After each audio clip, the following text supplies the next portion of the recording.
Bienvenidos nuevamente a Magistrales. Hoy nuestro invitado es... Su nombre es Marcelo Argüelles. Tiene 70 años. Es licenciado en comercialización y presidente del grupo Sidus. Hoy en Magistrales y desde la Universidad de San Andrés nos cuenta el secreto de su éxito. Marcelo, bienvenido a Magistrales. De verdad un placer tenerte acá. Muchas gracias, un gusto para mí estar acá con ustedes. Lo primero, a ver, se me ocurre pensar o recordar que en el año 1938 la familia Argüelles funda la empresa farmacéutica, Sí. Laboratorio Sidus. Segunda generación, venís vos, con tu ímpetu, con tus ganas de que todo crezca más, Sí. y lográs que Sidus sea laboratorio líder, empresa líder farmacéutica en la República Argentina. ¿Cómo lo hiciste? ¿Cómo lo lograste? El primer punto que me parece muy importante, que esto no lo logré yo solo, sino que lo logramos un grupo grande de gente, pero fundamentalmente con el apoyo de mi papá, de mi padre, que fue con quien yo empecé a trabajar. Él fue el que hizo el Sidus de la primera etapa, del 38 hasta cuando falleció, en el año 85. Y bueno, tuve la suerte de trabajar muchos años junto con él, y la verdad es que siempre tuve el apoyo permanente de él y la transferencia de la voluntad por la innovación que me la transmitió él. Así que lo que yo pude haber logrado, lo que logramos en el equipo realmente, está todo inspirado en la filosofía que nos impartió mi papá inicialmente. O sea que fue un inspirador desde el inicio para vos, Desde tu el papá. inicio. Súper buena relación, amor al padre. Totalmente. Y qué visionario tu padre, ¿no? Sin duda. Qué visionario. Sin duda. ¿Y la génesis de dónde le venía a él el asunto de la cuestión de investigación, tema científico unido? Porque es muy interesante, unido Sí. al mundo empresario, ¿no? O sea, Bueno, lo que pasa es que la industria farmacéutica es una industria muy particular, es muy atractiva porque independientemente de todos los vaivenes económicos que tiene cualquier industria que tiene que mantenerse, tiene muchas implicancias relacionadas con la investigación, con la innovación, claro. también con todo lo relacionado también con lo social, porque el medicamento se lo considera un bien social. Digo, es un tema para debatir mucho tiempo, pero digamos, tiene implicancias sociales muy importantes. Entonces, la necesidad de renovar y de innovar en la industria farmacéutica es permanente y es muy importante. Y las grandes empresas multinacionales van marcando un rumbo, ¿no? Nosotros acá, junto con mi padre, lo tratamos de hacer, y la industria farmacéutica nacional tiene dos vertientes por las cuales puede desarrollarse para lo que nosotros llamamos integrarnos, es decir, poder hacer más cosas y no ser solamente compradores de drogas para combinarlas y transformarlas en un producto. Ajá. Entonces, esto puede ser la vertiente de lo que son los productos químicos o los productos biológicos, ¿eh? Cuando empezamos con esto en la década del 80, los productos eran biológicos, no biotecnológicos. No biotecnológico, sí. Y ahí, fuertemente apoyados porque el país tiene una base científica en el campo de la biología muy importante. Tenemos 3 premios Nobel de Ciencia, y los 3 premios Nobel de Ciencia vienen de la ciencia biológica, médicos y químicos, que son Milstein, Leloir y Hussey. Y generaron acá toda una corriente importante en el campo de la biotecnología. Entonces, apoyados en eso, Sí. decidimos apostar a la biotecnología. Pero igual, cortito, la génesis de tu padre, no para contar por ahí toda la historia, Sí. que va a ser larga, pero ¿de dónde le venía el Bueno, bichito de la cuestión? Nosotros somos farmacéuticos laboratorios? de vieja data. Mi abuelo, español, mi papá también era español, vino a la Argentina en el año 26 como gerente, como responsable de una compañía que se llamaba Andrómaco, que es un laboratorio conocido Sí, por sí. todos, que en aquella época era una pequeña multinacional española que intentaba expandirse. Entonces vino a poner Andrómaco Argentina, Uruguay, Paraguay, toda la región. Sí. Mi papá empezó a trabajar en Andrómaco y después, bueno, hubo muchas circunstancias internas, decidió poner su propia empresa. Ah, Es o decir, que sea, tenemos genes claro. farmacéuticos de hace muchos Ya años. venía la Ya cuestión. venía, ya venía, ya Ahora, venía. Marcelo, antes de ir a cuestiones específicas súper interesantes que tienen que ver con tu negocio, quiero saber, a ver, la industria farmacéutica es una industria muy competitiva. Mm, Vos me podés decir, sí, Karina, como muchas otras, mm, como mm, mm, todas. mm, Específicamente te diría, mm. hay una competencia internacional muy fuerte. ¿Cómo se hace?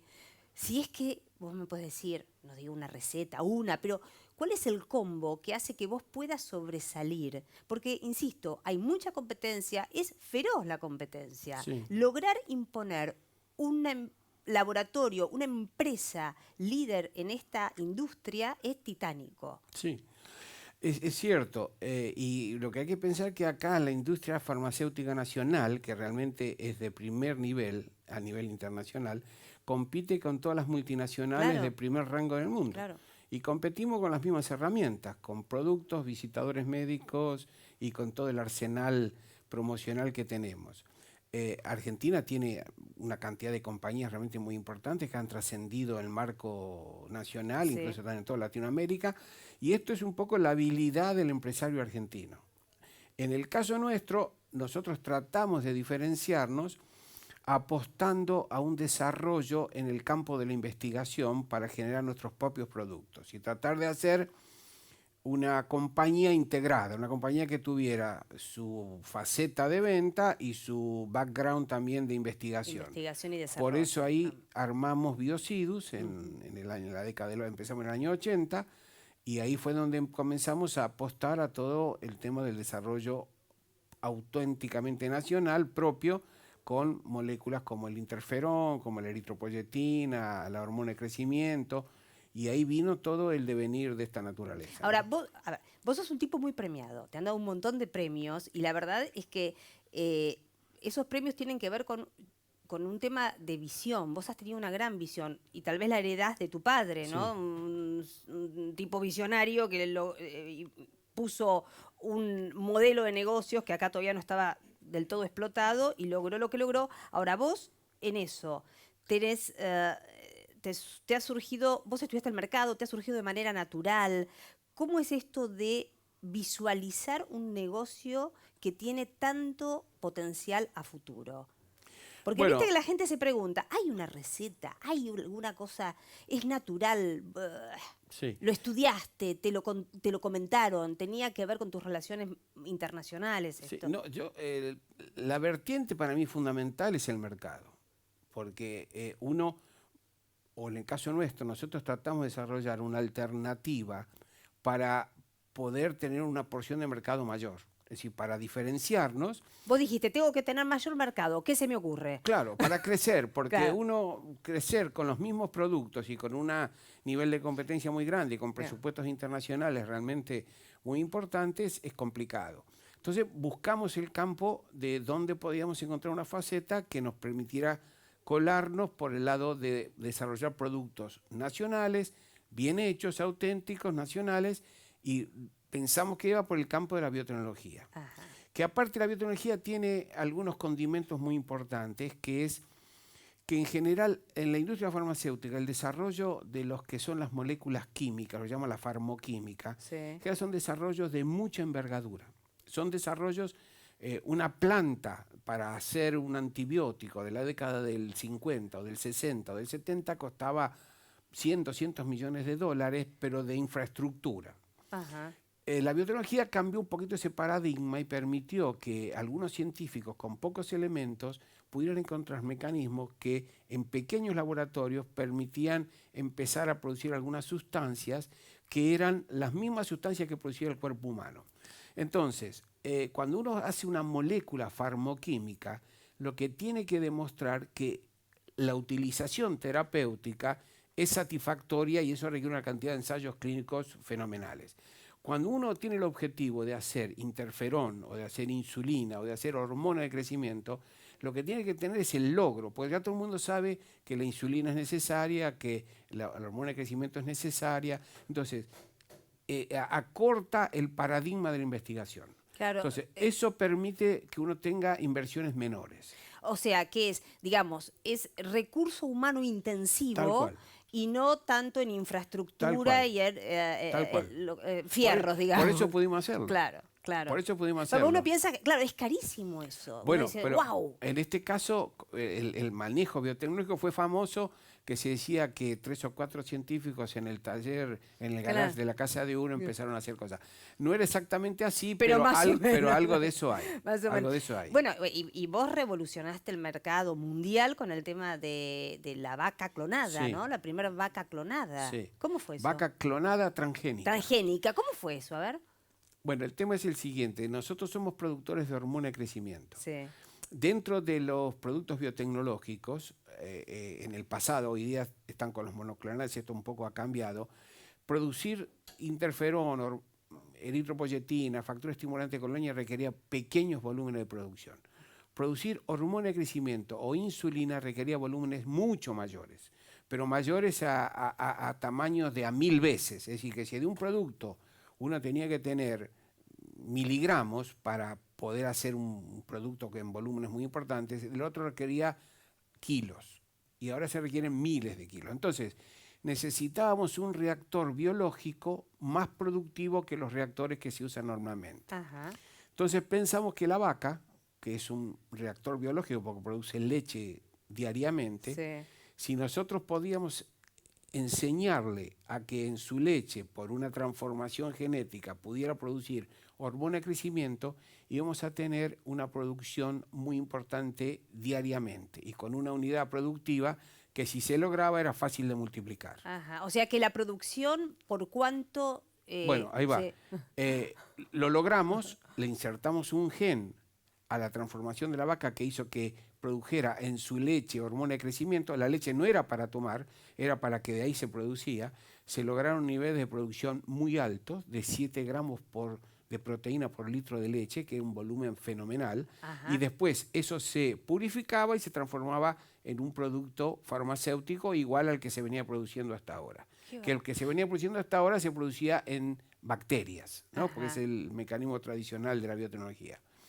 El punto crucial de todo esto es que el volumen que se podía hacer de hormona de crecimiento, un rodeo de 15 a 20 vacas podía producir la hormona de crecimiento que se está consumiendo en el mundo. Ah, no, es como, es mágico. Te digo que suena mágico. El tema de la investigación y de manera particular el tema de la biotecnología, en otros lugares del mundo hay facilidades tal vez fiscales desde los gobiernos, porque ese es un tema interesante, ¿no? Sí, sí, las hay. Distintos países han hecho desarrollos o intentan hacer desarrollos importantes.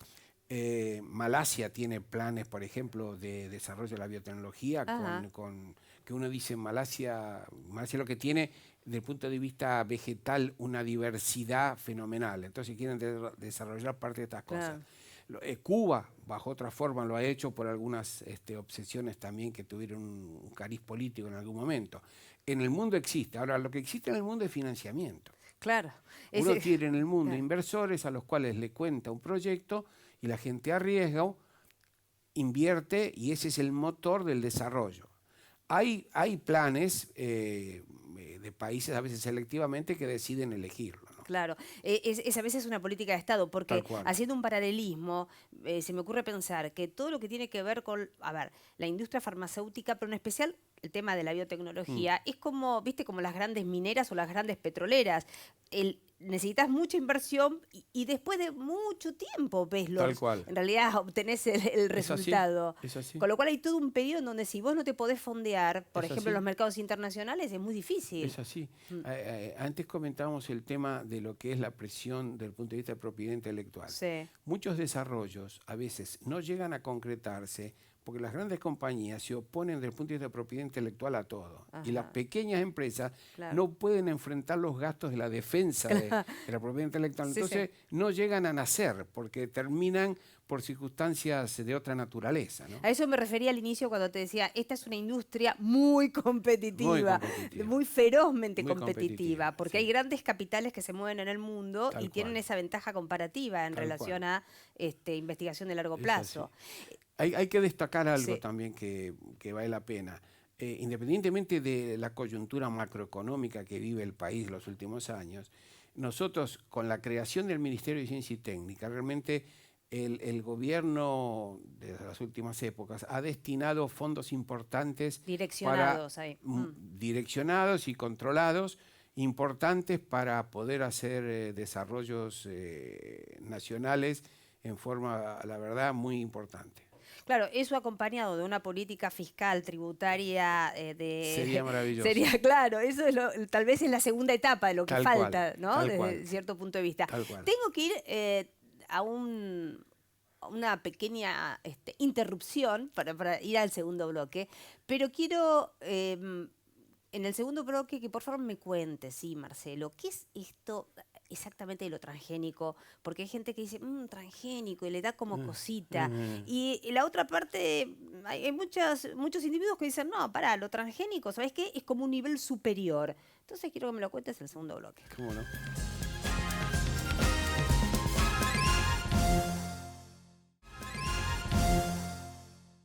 Bueno, dije, segundo bloque con Marcelo Argüelles, súper claro, didáctico. La verdad, en serio, es impresionante lo claro que explicás las cosas, Marcelo. Yo te lo decía antes fuera de cámara, pero es así. Quiero un poquito que me comentes, ¿cuáles son mitos, verdades? ¿Cómo es que hay gente que dice, como te decía antes, lo transgénico da cosita? Hay otros que dicen, no, gracias a lo transgénico, la verdad, que se vive mucho mejor. Explícamelo vos. Bueno, primero, lo transgénico lo que hace es acelerar algunos procesos que en otro momento se daban en forma de muchos años. Por ejemplo, cómo se iban perfeccionando los maíces en el pasado. Se iban seleccionando uno mejor que el otro por observación, por un rendimiento, porque uno veía que tenía una enfermedad, después se hicieron modificaciones y demás, entonces iba mejorando. Hoy, la modificación genética, la modificación del ADN, permite acortar esos pasos y tener el resultado final de una forma mucho más acelerada. Claro. Eso por un lado, sobre todo en el caso de los vegetales y de los cereales. En otros casos permite agregar algunas cosas que pueden ser elementos que le da mayor uso competitivo al producto, que es resistencia a herbicidas, resistencia a insectos, resistencia a sequía. Entonces, son todos elementos que permiten una mejora. Lo que me parece que es importante de destacar, sin ir a ninguno de los extremos, es que los productos transgénicos en el mundo han sido ampliamente corroborados desde el punto de vista científico y del uso cotidiano desde hace muchos años, y que ha habido mucho más control de los productos transgénicos de cualquiera de los otros productos que uno puede considerar hoy orgánicos o de cuidado natural y demás. Y sobre todo el ejemplo, creo que más significativo, es el ejemplo de los medicamentos. Porque el primer medicamento transgénico o recombinante fue la insulina. Y la insulina venía de un proceso que inicialmente se daba insulina de vaca. Después se le dio insulina de cerdo. A la gente, no solo a las personas. La gente se aplicaba frente a la carencia de insulina, se obtendría de páncreas de vaca insulina, se la purificaba a lo que se lo podía purificar y se la aplicaba a la gente. En un principio parecía que iba a tener enorme cantidad de problemas, hubo rechazos y demás, y se fue acostumbrando a eso. Después hizo la de cerdo, porque tenía un solo aminoácido de diferencia. Y después finalmente se logró la humana, que era la misma que produce el individuo, producida transgénicamente en células o bacterias. Y ahí se logró la misma insulina que produce el cuerpo humano en forma natural. Ahora, cuando un individuo se está aplicando una inyección de insulina con todos los beneficios que eso tiene, se está aplicando una cantidad de ADN foráneo en el organismo, que si uno lo compara con cualquiera de los cereales transgénicos que hay, tendría que tomar toneladas como para pensar que esto puede ser algo equivalente. Mira vos. Y la otra cosa es que los beneficios que ha dado realmente son muy importantes. Entonces yo realmente soy un defensor de los transgénicos bien cuidados, bien controlados, usados para elementos que son de salvaguarda de la salud pública y demás. Existe posibilidad de usarlo para algunos otros tipos de desvíos, como se dan con los temas de clonación y demás, pero eso son mecanismos que se pueden dar en cualquier otra circunstancia, ¿no? ¿Cómo es el tema de las plantas? Vos también estás bastante dedicado al asunto Sí. de la biotecnología aplicada a De los plantas, vegetales, ¿no? exacto. A las plantas. ¿Cómo es que esto en la vida diaria empieza a operar? Bueno, fundamentalmente ha sido a través de la soja, del maíz, de ahí una otra cantidad de productos que se le ha incorporado una sustancia transgénica que le permite tener resistencia a determinados herbicidas o a determinados insectos, que permite tener una multiplicidad de factores que permiten tener mucha mejor producción. Ajá. Argentina es un típico ejemplo de eso. Hoy la soja que nosotros consumimos cotidianamente es en un 90 y pico % soja transgénica. Transgénica. Y Sí. tanto, hoy ya tenemos casi 15 años de soja transgénica sin ningún evento que haya sido significativo de que uno puede decir que ha tenido problemas.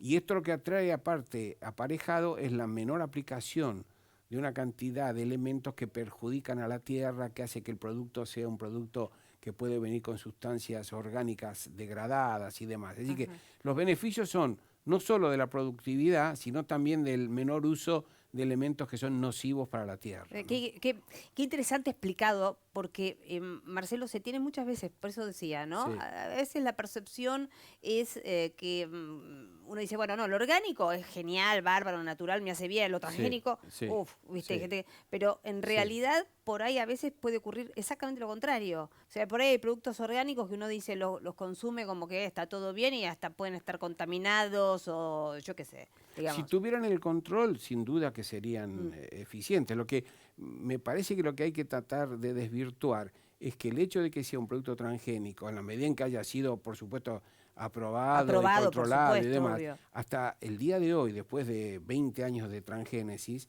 no ha demostrado que tiene ningún efecto secundario importante. Claro. Entonces, hay que apoyarlo porque tiene beneficios mucho mayores que cualquier otra circunstancia, Claro, ¿no? me suena, ¿sabes? Me acuerdo del asunto de los antibióticos, cuando de repente hubo mucha gente al principio, ¿no? Cuando salieron los primeros antibióticos a la venta, Sí. había gente que decía, no, pero mira, ¿sabés qué?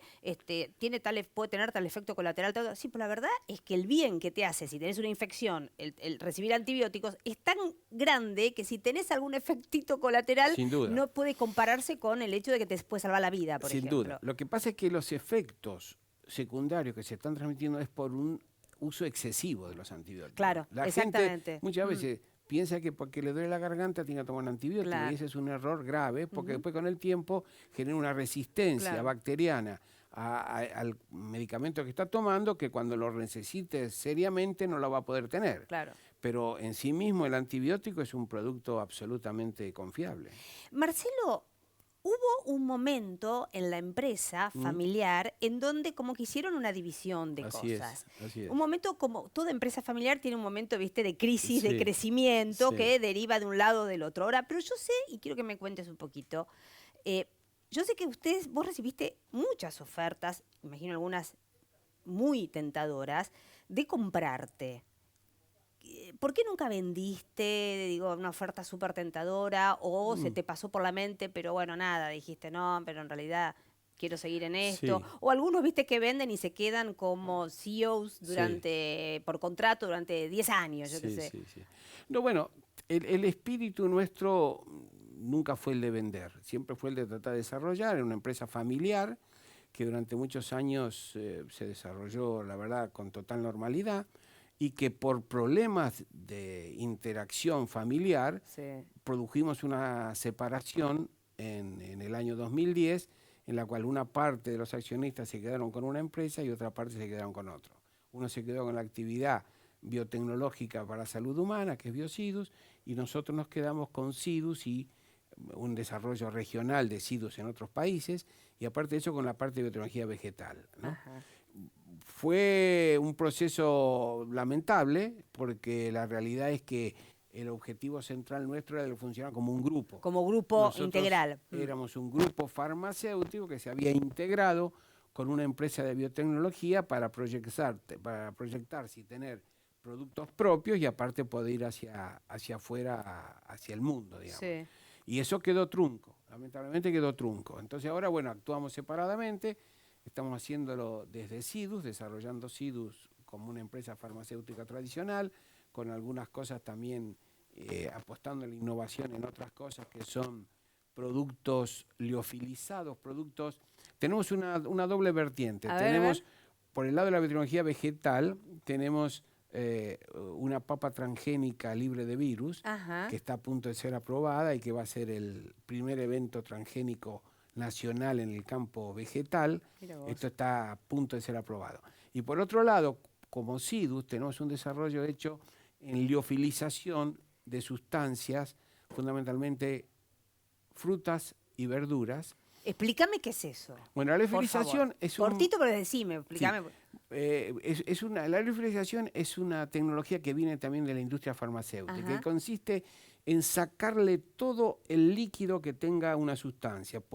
No es por secado, sino que es por sublimación, por una combinación de frío-calor que sublima el producto y hace que quede todo concentrado al polvo. Muchas veces vos viste que tenés un medicamento que es un pequeño polvo, que se le agrega un diluyente. Bueno, eso es una sustancia liofilizada. Ah, mira vos. Sí.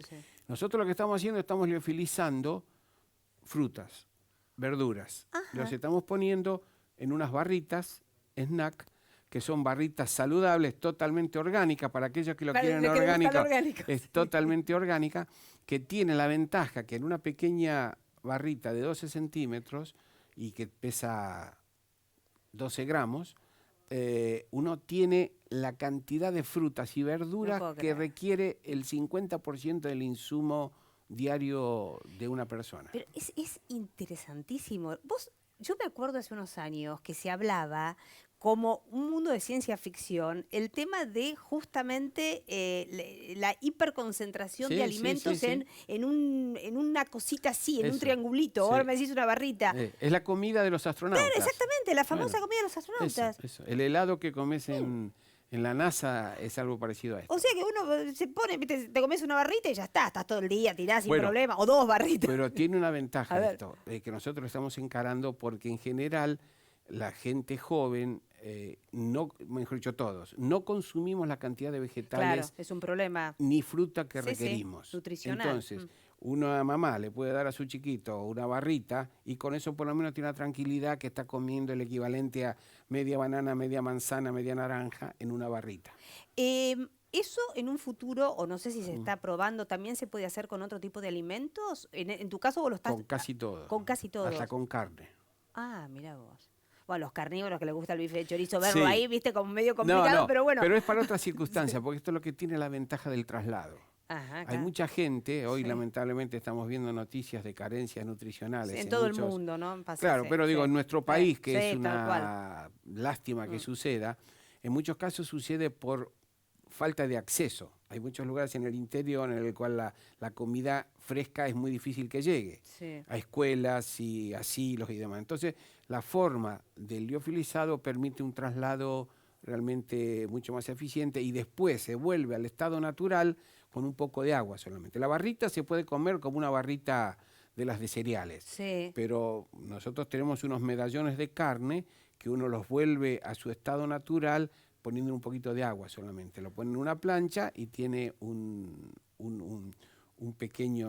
hamburguesa, digamos. ¿Y eso lo estás comercializando? Las barritas están a punto de salir antes de fin de año. Sí. ¿Y el tema de la carne? La carne requiere una complejidad mayor, porque requiere esto fundamentalmente hay que buscar quién va a ser el objetivo que lo va a consumir, porque la gente que puede tener acceso a una carne natural no tendría que hacer esto, ¿no? Claro, bueno, pero igual me imagino, ¿no?, que tiene que ver, hay toda una cultura alimentaria tradicional que en parte también ha sido modificada en virtud de las cosas de mayor nutrición y mayor calidad de vida, no comer ciertas...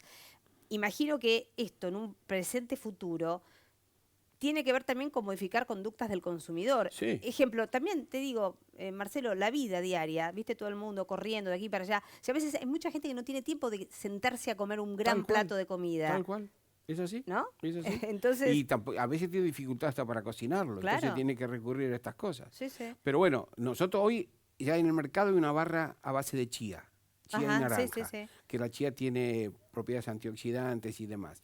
Pero estamos ahora trabajando con el de la fruta y el de la verdura, con la cual, y después lo que estamos haciendo es un snack saludable. Para aquella persona que tiene chicos, saben que muchas veces los snacks que comen los chicos Son de cualquier saludable cosa. tienen Sí, sí, poco, tal ¿no? cual. Sí, sí, sí. Entonces, bueno, la idea es que sean un snack combinación de frutas o una combinación de verduras, que mejor no decírselo porque se dice que combinación de verdura no lo come, pero el sabor es muy agradable. La verdad, interesantísimo. Bueno, yo tengo que ir al tercer bloque con las preguntas de los alumnos, pero vender ni por asomo. Claro, ¿qué vas a ver? Te ofrecen lo que te ofrecen, no vas a ver. No es No, la claro, no, pero digo, además es fascinante todo lo que están haciendo, ¿no? Sí. Y la perspectiva también desde el punto de vista, obviamente, lo que es un negocio que se multiplica al infinito. Sí. Nosotros queremos tener en la innovación como el eje de nuestro desarrollo. Claro. Cuando no queremos repetir la historia de la biotecnología en la salud, porque ya lo hicimos. Sí vamos a intentar lo de la vegetal porque creemos que es una oportunidad muy grande y esta faceta de la liofilización nos parece que es una alternativa de una empresa farmacéutica saludable. Muy interesante, la verdad, un placer, Marcelo. Bueno. Pero vamos al tercer bloque. Bueno.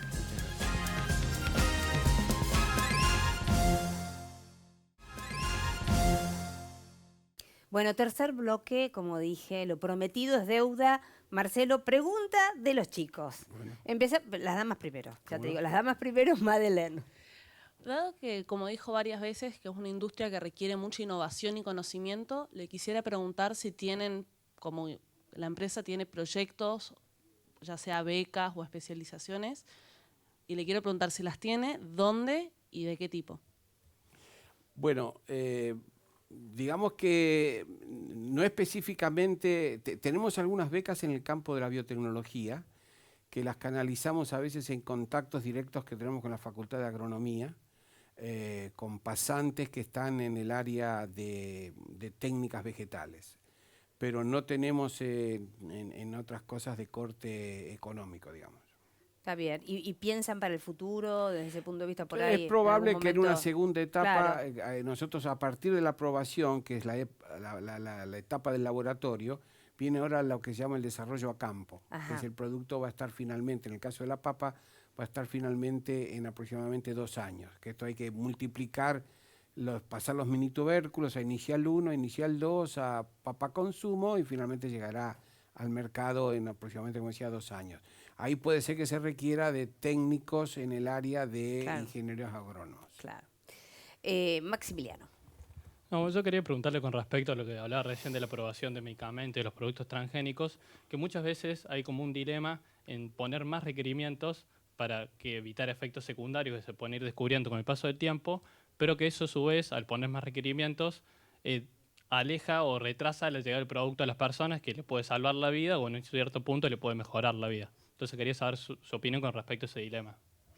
Bueno, ese dilema existe, pero en muchos casos también se plantea algo que ese dilema no es de base científico, sino que es de base de querer tener mecanismos similares a los que tienen otros países, ¿no? Entonces, muchas veces se demora porque no está aprobado en otro país o porque es un desarrollo nacional.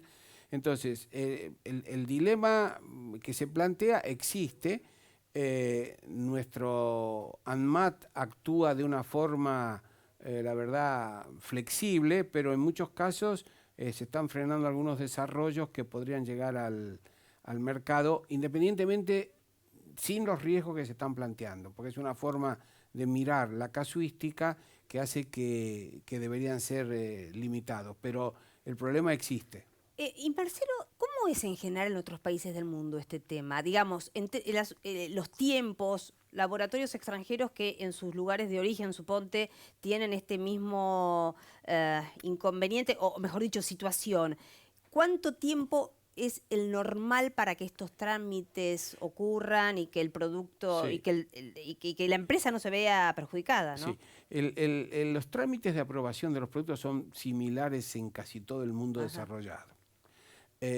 normalmente los productos cuando llegan a la aprobación en los sistemas, la FDA en Estados Unidos, Sí. la EMEA en Europa, es porque llegan toda una casuística que hace que sean aceptados, si no, normalmente no son aceptados. Los países periféricos en muchos casos tienen decisiones a veces un poco arbitrarias de que si está aprobado en algún otro lugar del mundo, del primer mundo, lo aprueban. Y en otros casos que no.